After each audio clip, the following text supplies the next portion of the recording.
¿Qué sigue en el calendario? Después recordamos que Jesús va creciendo, dice que crecía en amor, en sabiduría, ¿y en qué? Y en gracia, para con Dios y para con los hombres. Mire qué importante, porque muchas veces dicen, bueno, pastor, yo estoy lleno de gracia, de amor, Dios y yo, pero todos los demás me odian, todos los demás me llevo mal con todo el mundo. Pues no, está raro eso. Es decir, nuestra relación no nomás es Dios y tú, es Dios y tú, y a través de eso tiene que permear a tu familia. Así que el tema que hoy vamos a hablar lleva por título: El Espíritu de Dios vino sobre mí. Si podrían apoyarme ahí para el cambio de las... Si acompáñenme al Evangelio de Lucas 2, 40, 52. Evangelio de Lucas 2, 40, 52. Ahí está la diapositiva. Dice precisamente, la siguiente aparición de Jesús es cuando tenía 12 años. Recordemos que los sabios llegaron a la casa de Jesús, ya no regresaron con Herodes, y se dice en la Escritura que llegaron directamente a su casa, no llegaron al pesebre, ya lo habíamos platicado. Entonces, después de ese acontecimiento, Jesús, dice, tomó a su mujer y al niño y se fueron, y regresaron. Y dice que crecía en sabiduría y gracia para con Dios y para con los hombres. ¿A qué fue Jesús? Dice, cuando tenía 12 años subieron a Jerusalén conforme a la fiesta, la costumbre de la fiesta. ¿Qué fiesta se celebraba en esa época? Iban a la Pascua. Pero también algo muy importante, al cumplir 12 años Jesús, ya era tiempo de que Él se comprometiera con su religión, que Él diera un paso con Dios, por lo cual, pues Él va precisamente a prepararse para su fiesta de Bar Mitzvah. Esta fiesta judía, la cual normalmente se hace a los 12 años, y es un ritual judío en el cual ese niño pasa a ser un adulto, no un joven nada más, sino un adulto, una persona que declara públicamente que la Torá es la guía de su vida. ¿Cuál es la Torá? Los 5 primeros libros de la Biblia, ¿verdad? O llamado también Pentateuco. Así que ese joven tiene que tomar esa determinación de ir allá, y dice que estuvieron unos días allá, pero de repente lo perdieron de vista. Cuando regresaron, ya ve cuando va uno de paseo, los niños se quieren con los primos, y bueno, que se vayan, y José y María perdieron de vista a Jesús. La prueba está que de repente llegaron y ya han dicho, ¿y Jesús dónde quedó? Pues que no venía contigo. No, yo pensé que venía contigo. Y dijeron, oye, pues vamos a tener que regresar otros 3 días de camino. Pero ¿qué fue lo que sucedió? Dice que cuando María y José llegaron ahí, al verle en el versículo 48, que dice, le sorprendieron. ¿Por qué? Le dijo a su madre, hijo, ¿por qué nos has hecho esto? He aquí a tu padre y a mí que estábamos angustiados, te estábamos buscando. Imagina usted si pierde a su hijo 3 días, pues seguramente estará usted ya denunciando en todos lados, ¿verdad? Así que ellos van y encuentran a Jesús ahí hablando con los maestros de la ley. No dice si Jesús hablaba, pero dice que sí estaba escuchando. Entonces Jesús le dijo, ¿por qué me buscas? ¿Por qué me buscas si no saben que en los negocios de mi Padre me es necesario estar? Jesús tenía una necesidad, mis hermanos: buscar de Dios, conocer más, oír más de su palabra. Yo te pregunto esta mañana si es tu anhelo también en este año que inicia y que ya llevamos un mes. Si es tu anhelo buscar más de Dios, buscar más su dirección, su sabiduría, su entendimiento, estar en las cosas de mi Padre. Yo espero que sí haya usted agregado a sus planes, a sus proyectos este año, esa necesidad. Porque ¿qué es necesario? Dice que es necesario estar en las cosas de mi Padre. Una cosa es que tengas ganas, que quieras, que te nazca o no te nazca, pero yo creo que no dice lo mismo cuando va a comer, ¿no? Como que voy a ver si me nace comer o no. Tiene hambre y come, y tiene que comer, si no come se muere, o tomar agua, o hacer necesidades. Es necesario porque nuestro cuerpo nos lo pide. Es lo mismo. Su alma, su espíritu, tiene sed de Dios, tiene hambre de Dios. No hablamos de venir a la iglesia nada más, sino de escudriñar las Escrituras, de escuchar, de leer, de empaparse más de lo que Dios quiere que haga.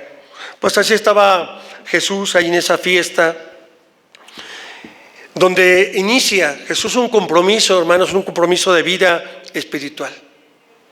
Ahora inician los deberes de una forma consciente. Por eso es que casi todas las religiones, si se da usted cuenta, a esa edad de los 11, 12 años, es cuando se hace la iniciación como miembro activo, ¿no? Por la iglesia que a los 12 años ya puede hacer su curso de probandos. Antes de los 12 años no lo puede hacer. En la iglesia también no pueden hacer su primera comunión antes de X edad. Y así en cada iglesia. ¿Por qué? Porque se considera que a los 12 años el niño, el joven, ya tiene cierto entendimiento. Pero imagínense los niños de hoy. Los vemos completamente metidos en las redes, sin mucha conciencia, sin deseo de buscar de Dios. Aquí no, los padres enseñaban a los hijos y había que ir, y tal vez no había tanta distracción como lo hay para ellos hoy. Pero hay varios niveles del alma, y a partir de este es que indica un nuevo llamado, y este llamado se llama Neshama. Neshama es decir, el tener mayor conciencia. Por eso esa fiesta era importante, porque era la edad en que decían, este joven ya tiene posibilidades de mayor comprensión y de poder buscar a Dios. Así que en este tiempo Jesús celebra y alcanza la etapa de obligación y compromiso para con Dios. Se compromete ese joven a llevar una vida de rectitud a través de la Escritura, a través de la Torah. Mire, leímos el Evangelio de Lucas.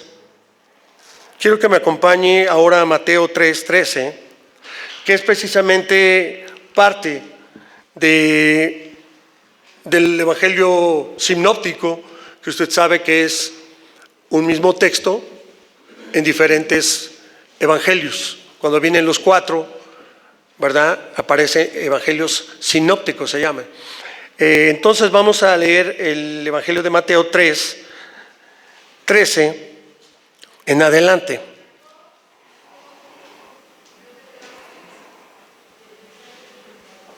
Entonces Jesús vino de Galilea a Juan al Jordán para ser bautizado por él. Mas Juan se le oponía diciendo, yo necesito ser bautizado por ti y tú vienes a mí. Pero Jesús le respondió, deja ahora, porque así conviene que cumplamos toda justicia. Entonces le dejó. Amén, hasta ahí un momento. Vemos, mis hermanos, que después de este acontecimiento, al tener 12 años, ya no sabemos nada de Jesús. Pasa 18 años, donde la Escritura no nos dice absolutamente nada. ¿Dónde estuvo Jesús de los 12 años a los 30? No hay nada. Hay muchas teorías, ¿verdad? Muchos mitos. Y uno de las posibilidades es que vemos esta escena donde Jesús está hablando con los maestros de la ley. Y es muy seguro que Jesús haya entrado a una escuela fariseica, es decir, en su preparación religiosa hubiera continuado, ¿verdad? Le han dicho, oye, pues el niño tiene mucho conocimiento, mucho interés, tráiganlo. Y eso lo corroboran estas teorías, porque Jesús a quien confrontó siempre, a los fariseos, que les dijo hipócritas, sepulcros blanqueados, sabiendo hacer el bien, hacen lo incorrecto. Es decir, Jesús conocía el mover, el pensar de los fariseos y de los levitas y los escribas.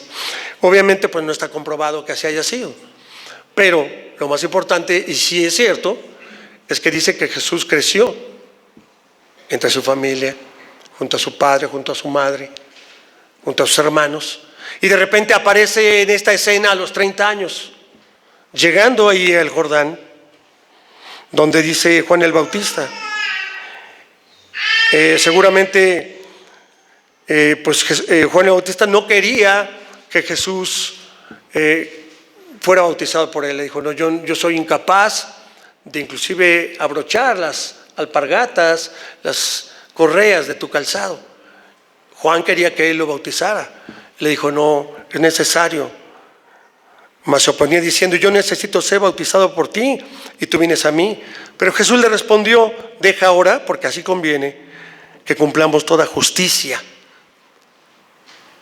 Entonces le dejó. Algo muy importante, mis hermanos, cuando hablamos del bautismo de Jesús, es ¿qué es el bautismo? Muchos de ustedes ya están bautizados desde hace muchos años. Otros recientemente vamos a cumplir un año que hicimos los bautismos aquí en esta iglesia. El bautismo es símbolo de muerte a vida. La persona deja de ser ese pecador, esa persona que ya no quiere vivir en el pecado y decide morir. Dice que la semilla es necesario que muera para que germine. Así que este símbolo de voluntad es un símbolo en el cual la persona está convencida que su vida pasada no ha sido grata delante de Dios.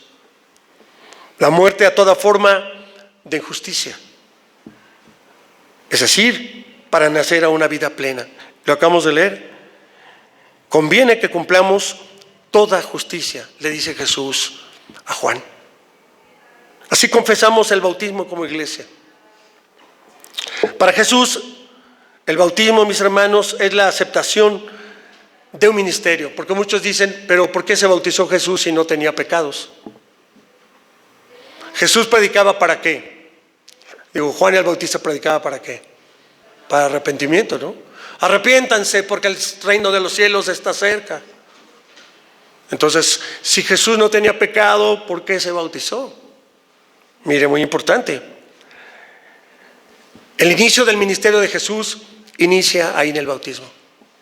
Y representa su nacimiento espiritual como Cristo. Estamos hablando primeramente de Jesús, hemos hablado del niño en el pesebre. Hablamos del niño que fue llevado a Egipto y regresó. Hablamos del niño que fue presentado. Y luego hablamos de ese niño que toma la decisión de ahora hacerse un adulto al obedecer la Torá. Pero ahora en el ministerio de Jesús comienza el nacimiento del Cristo, del Dios vivo. ¿Por qué? Porque mire, viene algo muy importante y después dice que se abrieron los cielos. Y se oyó la voz de Dios.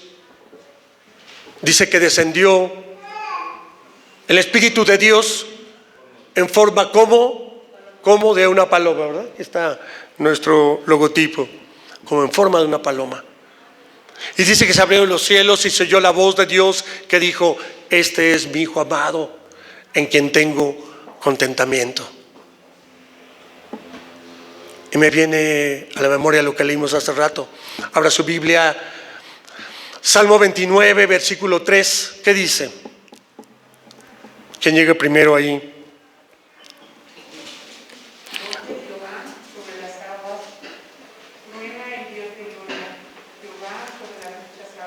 Mire, voz de Jehová sobre las aguas.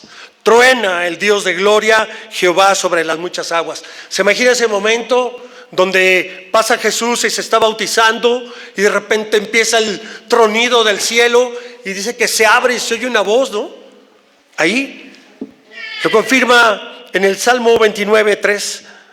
Truena el Dios de gloria sobre las muchas aguas. Jesús es bautizado ahí en el Jordán y da como mandamiento antes de su ascensión bautizarlo en el nombre del Padre y del Hijo y del Espíritu Santo. Yo le pregunto a usted, ¿qué significa el bautismo hoy para las personas? pues una tradición, para algunos una cuestión religiosa únicamente, porque, mis hermanos, no se le ha explicado a la iglesia. Muchos se bautizaron de manera emocional, otros pues, se bautizaron muy chiquitos y no entendieron, nunca les han explicado qué fue lo que pasó cuando recibió su bautismo ahí en los brazos de sus padres. ¿Qué significa el bautismo?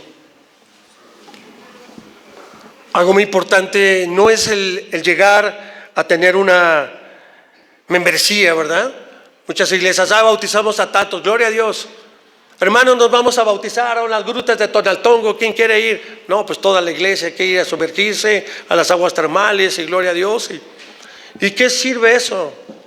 Entra un pecador seco y sale un pecador mojado. Sigue siendo la misma persona. Fornicario, mentiroso, engañador, adúltero, ratero, borracho. ¿Dónde está la transformación? Se queda en un momento emocional, se queda en un momento religioso y se acabó. La persona tiene que estar convencida que quiere cambiar de vida. La persona tiene que decidir morir a él, a su carne, a su pasado, a su vieja naturaleza pecaminosa. Mientras esa persona no dé el paso voluntario y convencido, con entendimiento, no habrá transformación en las vidas. Conozco personas que se han bautizado 2, 3 veces. No, es que ahí no, te bautizaste de chiquito, no, ese no es válido, ahora sí viene el bueno. ¿Cómo el bueno? No, es que allá había monos, allá había muñecos, había imágenes, y lo hizo un padrecito, ese no vale, este sí es el bueno ahora. Y si es así completamente sumergido, así tiene que ser, es obligatorio inmersión porque a Jesús lo sumergieron. Entonces por aspersión, por inmersión, por otros métodos, no. Yo le pregunto, si usted va al desierto, es que no lo hizo un pastor, no lo hizo un rabino o un teólogo. Yo le pregunto, si usted va al desierto y hay una persona que usted le comparte, le dice, ¿qué necesito para ser salvo? ¿Qué necesito para aceptar a Cristo? ¿Cómo puedo llegar al reino de los cielos? Pastor, ¿qué hago? ¿Puede venir usted hasta acá al desierto? Porque hay una persona que se quiere bautizar. Ahí dice la Biblia eso, mis hermanos. Llámele al pastor. Sencillamente yo le pregunto a usted, como discípulo de Cristo, ¿qué haría? ¿Lo bautizaría o no lo bautizaría? Pues claro que sí lo bautizaría, ¿no? O no tengo las órdenes ministeriales para... No dice en la Biblia que solamente los pastores podemos bautizar. O el líder de la iglesia, ¿no? En otras dimensiones, como los discípulos de Cristo, la persona que le comparte a Cristo y acepta a Cristo y hay una transformación, esa persona lo bautiza en plena iglesia. Los mismos discípulos, claro, estando los pastores principales. Entonces la pregunta en el desierto, ¿y dónde lo voy a sumergir? No, pues no va a servir ese bautismo, mi hermano, porque no fue por inmersión. Y si no tiene agua, pues ¿qué hace? Agarra su cantimplora, ¿no? Y si no, bajamos un coco. Algo hacemos, porque el agua, mis hermanos, no tiene ningún poder. El agua simplemente es un símbolo de limpieza, de pureza. La palabra bautizar, baptizo, en griego significa lavar, significa también sumergir, pero también utilizar el agua para limpiar algo.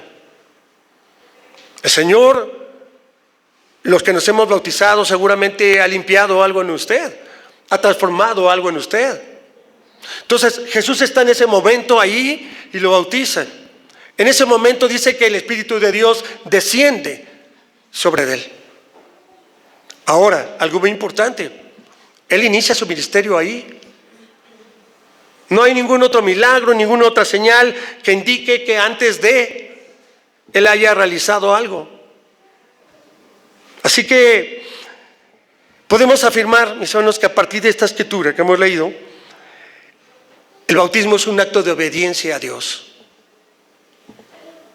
Yo quiero ser bautizado porque quiero obedecer a Dios y hacer la voluntad de construir la justicia plena, que es lo que nos dijo ahí y le dijo a Juan el Bautista.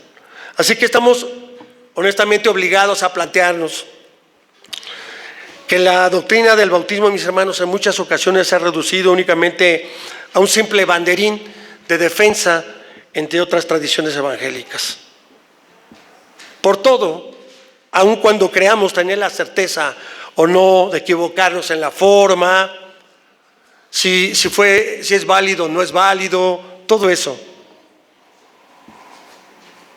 tenemos que entender que el bautismo marca el camino hacia una paz y hacia una vida plena.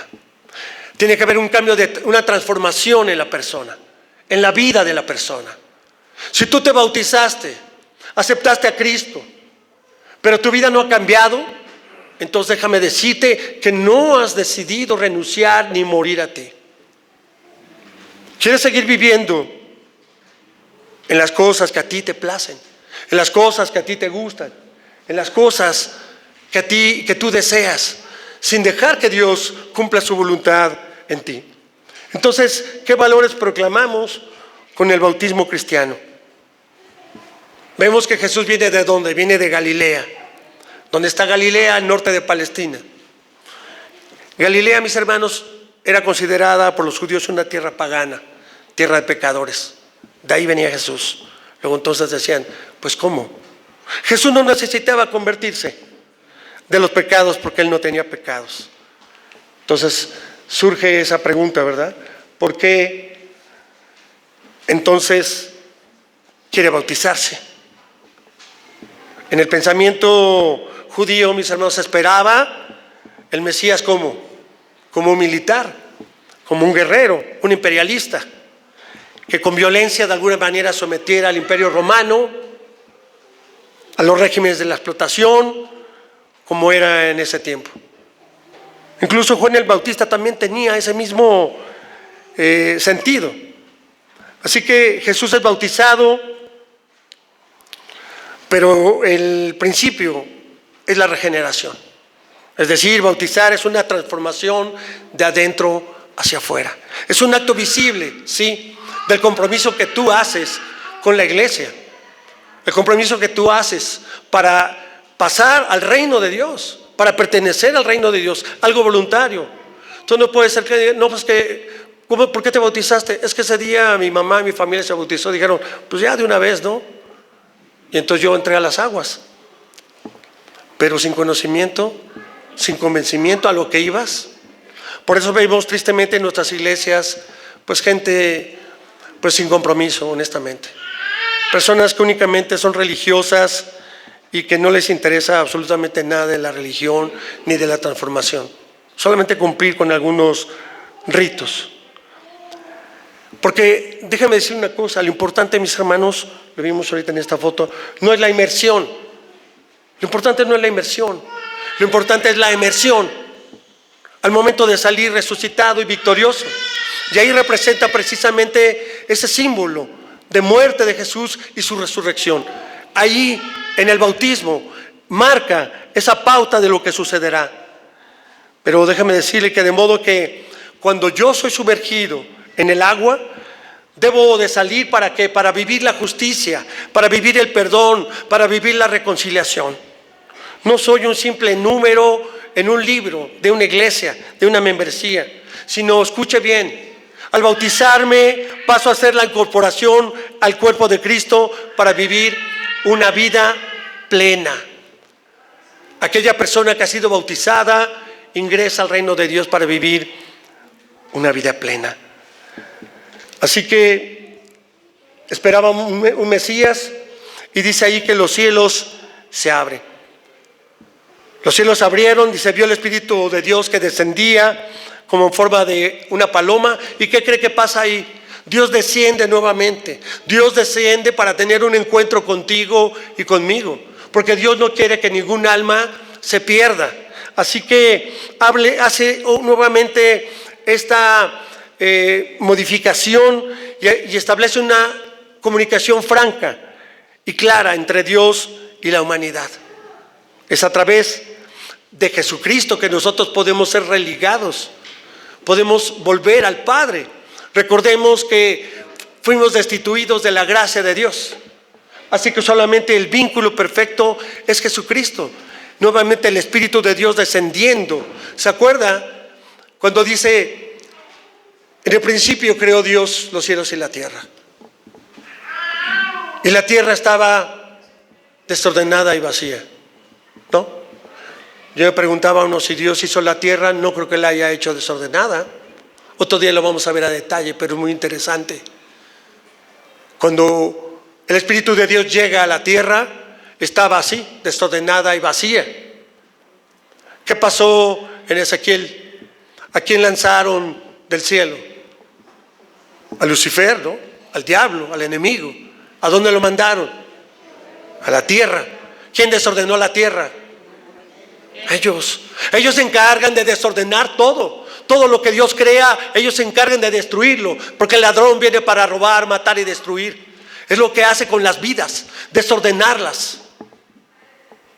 Y en el versículo 3 de Génesis dice, y el Espíritu de Dios se movía sobre la faz de la tierra. ¿Sabe por qué? Porque el Espíritu lo que hace es volver a reordenar. El Espíritu de Dios reordena nuestras vidas, nos da nuevamente redirección, nos redirecciona al Padre. Por eso, abre esos canales de comunicación. Jesucristo, el nuevo hombre, ahí, el nuevo hombre, la nueva creación. El nuevo Adán le dicen, ¿verdad? Jesucristo en su ministerio terrenal, mis hermanos, fue siempre fiel a la voluntad del Padre. Y el Espíritu Santo no dejó que nunca, no se apartó nunca de él. En ese momento es saturado de la presencia del Espíritu. ¿Para qué? ¿Para quitarle pecados? No, porque no los tenía. Así que Jesucristo es la morada del Espíritu Santo, el poder de Dios. En Jesucristo reside la plenitud del amor de Dios. En Jesucristo reside la plenitud del amor de Dios. Es decir, la manifestación del Espíritu sobre el cuerpo de Jesús. Y no eso nos hace referencia a nosotros. ¿Y acaso no sabéis que vosotros sois templo del Espíritu Santo? Jesús recibe del Espíritu y es enviado. Jesús inicia su ministerio a raíz de esa investidura del Espíritu sobre él. Antes decíamos, no hubo nada, no hubo ningún acontecimiento donde la Biblia nos narre. Inicia el proyecto de vida de Dios sobre la tierra, la justicia. Este es mi Hijo amado en Jesucristo. ¿No nos decimos así, hermanos? Somos hijos e hijas, todos con garantías que solo Dios nos puede dar. Tenemos un ministerio, mis hermanos, que echar adelante, que nos da la encomienda: ir y hacer discípulos a todas las naciones, bautizándolos en el nombre del Padre y del Hijo y del Espíritu Santo. Así como Jesús fue lleno del Espíritu, así cada uno de nosotros, los que nos hemos bautizado, los que hemos recibido a Cristo, los que nos hemos llenado de su presencia. ¿Para qué? Para ir al ministerio. No habría ninguna otra razón por la cual Jesús haya sido lleno del Espíritu. Ahora comenzará la obra poderosa de su ministerio. Queda Jesús ahí y comienza el Cristo, el ministerio de Cristo. Y comentábamos que ahí se tradujo esa preposición is, en por en, es decir, que debemos de ir hacia vivir la vida plena que nos da el Espíritu. No solamente vivir en, sino hacia.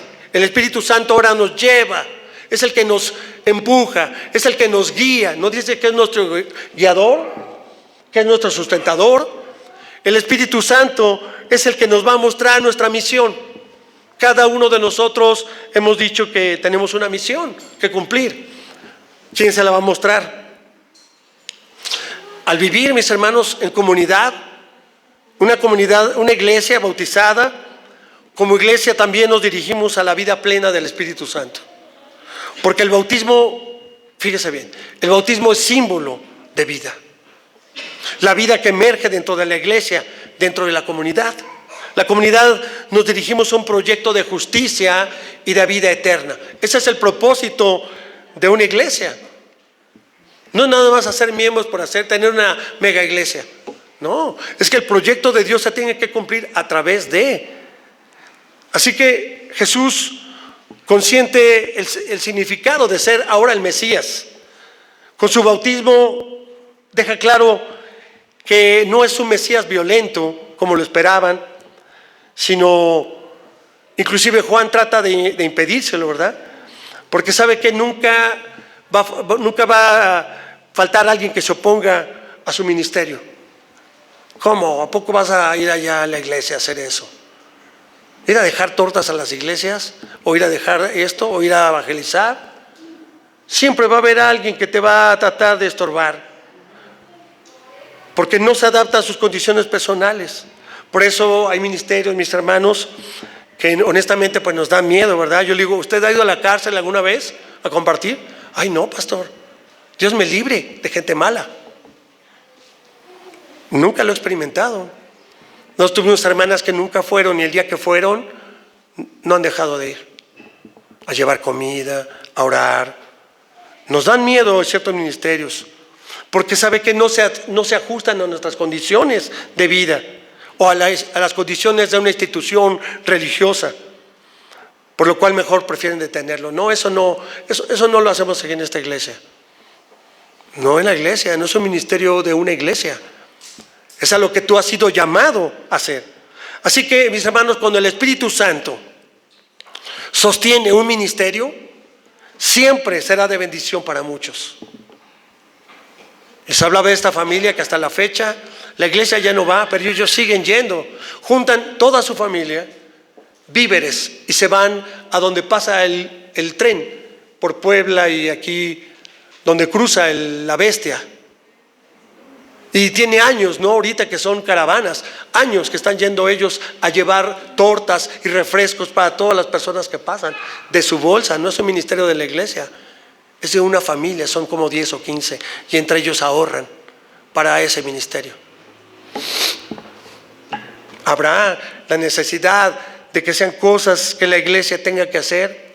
¿O será que usted tiene ese llamado, ese compromiso, y Dios siempre le va a sostener en lo que usted quiera hacer para extender el reino, para que otras almas se salven? Pero cuando el Espíritu de Dios lo toma a usted, no lo va a soltar.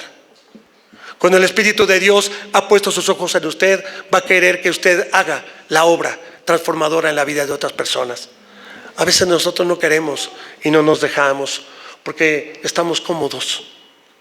Cuando el Espíritu de Dios sostiene la vida de la iglesia, de una iglesia, nadie podrá destruirla ni detenerla. Nadie.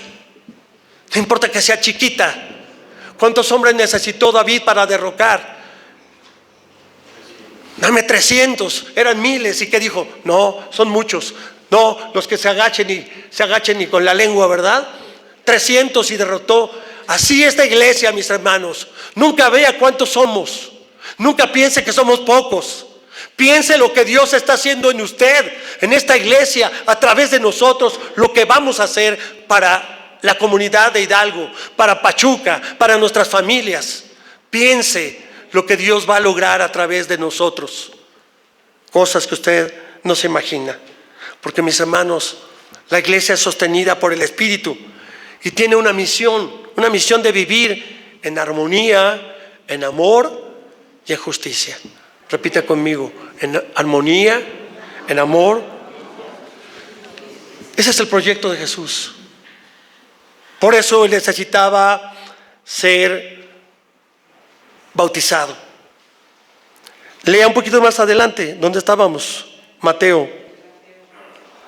¿Alguien puede dar lectura? ¿Dónde estábamos? Mateo 3, 4. Y Jesús, después que fue bautizado, subió luego del agua, y aquí los cielos le fueron fueron abiertos, y vio el Espíritu de Dios que descendía como paloma y venía sobre él. Vamos al 4:1. Entonces Jesús fue llevado por el Espíritu al desierto para ser tentado por el diablo. ¿Quién llevó a Jesús al desierto para ser tentado? Pues muchas personas cuando les preguntas dicen, pues el diablo. No, el diablo lo tentó, pero quien lo llevó fue el Espíritu. Imagínense qué interesante. Se bautiza, el Espíritu de Dios desciende sobre él y ahora sí, comienza el ministerio de poder de Cristo. Es llevado directamente a la prueba. No te extrañes, mi hermana, mi hermano, que el Señor esté permitiendo que pases por pruebas. ¿Por qué te extrañas que digas, es que no, Señor, ya no quiero más pruebas? ¿Sabes cuándo van a acabar las pruebas? ¿Para el cristiano? Nunca, mi hermano. Al contrario, por eso dice que nos lleva de gloria en gloria, de victoria en victoria. Viene la prueba, la vences y vienes y das testimonio. ¿Qué creen, mis hermanos? Que pasó esto, pero gloria a Dios porque tal y tal y tal, ¿no? Y te dice la iglesia, amén, gloria a Dios, bla, bla, bla. Ya te vas y a los 2 días, ¡pum!, otra vez. Porque dice prueba superada, ahí viene la que sigue, ahí viene la otra ola, ¿no? La otra más grande, ¿no? Mis hermanos, porque Él te quiere llevar a otra dimensión. Él está desarrollando tu carácter. Si en cosas pequeñas, ay, pastor, no puede orar por mí porque ¿qué cree que? Ay, hermana, ve a esta hermana, viuda con 4 hijos y no tiene trabajo. Y usted mire, se está ahogando en un pedacito. ¿Dónde está su fe? Vamos adelante, hermana, tómese de la mano de Dios. La va a levantar, sí, ¿verdad, pastor? Órale, véngase a la ola, ¿no? La ola del Espíritu, el mover del Espíritu. No es un avivamiento. Si tú estás con ese fuego del Espíritu, y ella también, y yo también, imagínense, no va a descender del cielo, mis hermanos. El Espíritu ya está en ti. El Espíritu ya mora en ti. Ahora deja que se mueva, que te impulse. ¿Qué fue lo que pasó? Pues Jesús va ya al desierto y a ser probado de una manera tremenda. Vemos cómo dice la Escritura que tuvo 3 tentaciones. Yo le pregunto, ¿usted ha sido tentado, tentada en algún momento? ¿Qué es una tentación? Dice la instigación o impulso, hacer algo o desear algo. Un impulso repentino. Vio algo, ¿verdad? Una mujer y, ay, como hasta del exorcista se le va la cabeza, ¿no? La esposa le dice, oye, ¿qué pasó? Sé más discreto, ¿no? No, perdón, es que, no, la carne, las traes ahí, pero a todo lo que da y reprendes, ¿verdad, Señor? Perdóname, Padre, mira mis ojos, toma mi mirada de un hombre, de un caballero, como si fuera mi madre, como si fuera mi hija. No voy a mirar con morbo a esa mujer o a esas mujeres. Mis hermanos, cada uno sabe en qué es tentado. Cada uno sabe cuál es su debilidad. ¿Y qué cree? Que el Señor le va a poner otra vez la misma. Pues el que nunca ha tomado dice, pues a mí me pueden poner las botellas que sean, a mí no me hace nada el alcohol. ¿Y qué tal las mujeres? No, hombre, pastor, ese es mi problema, dicen los hombres. No, pues pregúntenme a uno que no. Bueno, sí, ahorita seguramente sí hay muchos que. Pero bueno, pues esa es la cuestión. Y las mujeres que dicen, no, pues igual, pues lo mismo. Es lo mismo, mis hermanos. ¿Y qué va a hacer? Te va a poner una. Y te va a poner una de tu tamaño. Es decir, alguien en que de verdad digas, puedo sucumbir. Esta tentación está muy, muy grande. Mis hermanos, créanme lo que les digo. Hay tantas cosas que aunque seas pastor, aunque seas el hombre o la mujer más consagrada, ahí va a estar el tentador, poniéndote la prueba. Dice la palabra peraizó, verbo griego que se traduce como ¿qué? Tentar. Tiene varias traducciones, dice, pero se entiende como someter a prueba. Dice que Dios no puede ser tentado ni tienta, pero permite la prueba, permite ser tentados. Lo lee usted después con calma, seguramente ya lo ha leído muchas veces en el libro de Job. ¿De dónde andas?, le dice a Satanás. Pues vengo de rondar la tierra. ¿Qué no has visto ¿Y no has visto a mi hijo Job? ¿Verdad? Intachable, mi hijo. Ah, sí, claro, pues tiene todo, tiene familia, tiene dinero, tiene todo. Pero ¿qué tal si le quitamos esto? A ver si no te maldice. Te dice el Señor, ándale, ve, nada más no le quites la vida, no tomes su vida, su alma. Y ya sabe usted la historia de todo lo que fue. Yo le pregunto, hermano, ¿está usted listo, preparado para la prueba? Sometido a enfermedad, una terrible sarna, perder a su esposa, perder a sus hijos, perder su dinero y dejarle a la esposa, pues ya, ¿qué más podía esperar el pobre hombre, verdad? Muérete, le dice la esposa, agarra y muérete todavía y maldice a tu Dios. Ahí permanentemente la mujer diciéndole. Y a veces, mis hermanos, pasamos pruebas que honestamente no son comparables. Y nos quejamos y reclamamos a Dios. ¿Por qué a mí esta prueba? ¿Por qué? Porque entiende, Dios te quiere llevar a una calidad de fe mayor. Dios está puliendo, te está trabajando para que tú creas en Él. Dice, es un impulso para que muestre su verdadera motivación, sus reales intenciones. ¿No dice? Para que muestre las verdaderas intenciones del corazón. Para eso es la prueba. Y vemos que Jesús posteriormente fue llevado, ahí lo vimos, y después de haber ayunado 40 días y 40 noches, vino el tentador y le dijo, si eres hijo de Dios, di que estas piedras se conviertan en pan. Él respondió, escrito está, no solo de pan vivirá el hombre, sino toda palabra que sale de la boca. Entonces el diablo le llevó a la santa ciudad y le puso sobre el pináculo del templo y le dijo, si eres hijo de Dios, échate abajo, porque escrito está, a tus ángeles mandará acerca de ti y en sus manos te sostendrá para que no tropieces en tu pie en piedra. Jesús le dijo, escrito está también, no tentarás al Señor tu Dios. Otra vez lo llevó el diablo a un monte muy alto y le mostró todos los reinos del mundo y la gloria de ellos y le dijo, todo esto te daré si postrado me adorares. Entonces Jesús le dijo, vete, Satanás, porque escrito está, al Señor tu Dios adorarás y a Él solo servirás. Yo pregunto esta mañana, ¿diría usted, Señor, mi familia y yo te serviremos?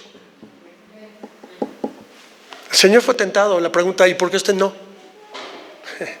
¿Quién es usted como para que no sea tentado? Usted dijo que era cristiano, ¿o no? Usted dijo que quería ser cristiano y seguir a Jesús. Entonces, si Jesús fue tentado, usted y yo lo vamos a hacer. La diferencia está en cómo lo hizo Jesús. Ya vimos la lectura de Mateo. ¿Y aquí le dijo Mateo? ¿Y qué respondió él con Deuteronomio 8:3? El diablo sabe las escrituras a la perfección, mis hermanos. Él sabe, conoce la palabra. Es hijo de Dios, expulsado, pero es hijo de Dios. ¿Y qué hace? Jesús vence confirmando y confiando en Dios. Posteriormente, el diablo le hace la ofrecimiento y él contesta sobre Deuteronomio 6:16 y Jesús vuelve a vencer. Posteriormente, tercer intento, que se postrara delante de él y lo adorara. ¿Cuántas personas conoce hoy que se postran delante de la muerte, mis hermanos?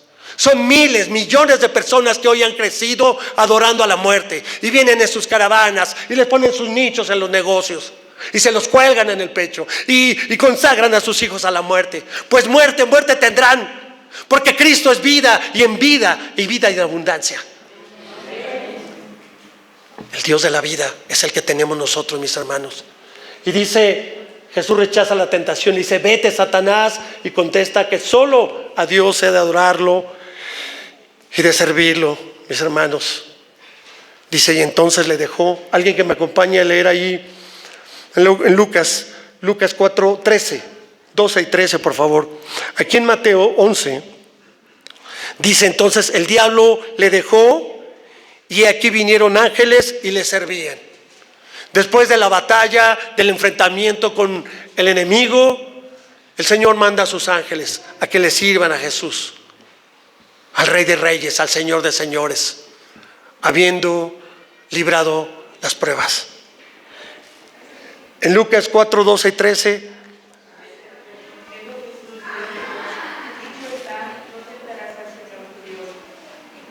podido acabar toda tentación, se apartó de él por un tiempo. Amén. Que dice por un tiempo. Y vemos como el enemigo siempre estuvo rodeando a Jesús hasta su muerte. Y por eso dice que Jesús venció la muerte y descendió al Seol y tomó las llaves de la vida, ¿no? Y se elevó y subió al cielo y está sentado y vendrá con su poder y su gloria a juzgar a todos, a vivos y a muertos. Entonces la pregunta es, ¿cuánto tiempo pasará usted la tribulación? ¿Cuánto tiempo pasará usted la prueba? Quizá el enemigo lo deje por un tiempo.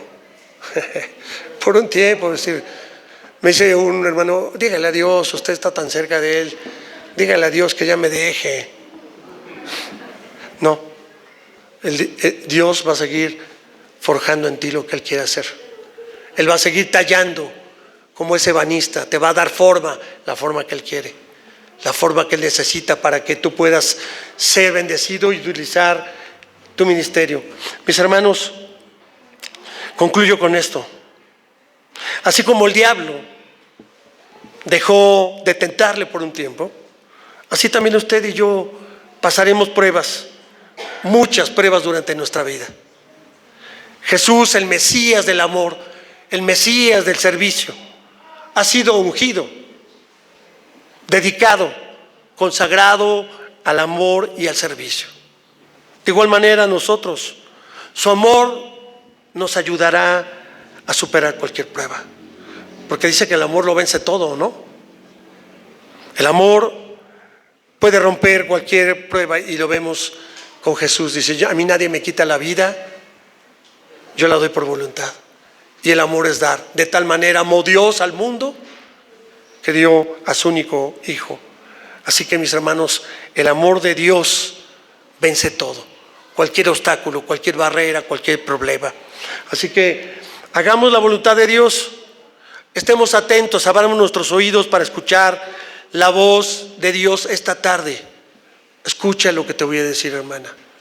Hoy está Dios te dice, hija mía, hijo mío, en ti tengo mi contentamiento. Los que tenemos hijos, siempre buscamos que hagan cosas que sean felices, sí, pero que también nos agraden a nosotros. Cuando tu hijo o tu hija hace algo que te agrada, tú te sientes tan feliz, tan bendecido. Cuando ves que van en el camino, que ya se casaron, que tienen sus hijos, que son hombres de bien, ¿no? Que están en los caminos del Señor, te sientes muy bendecido.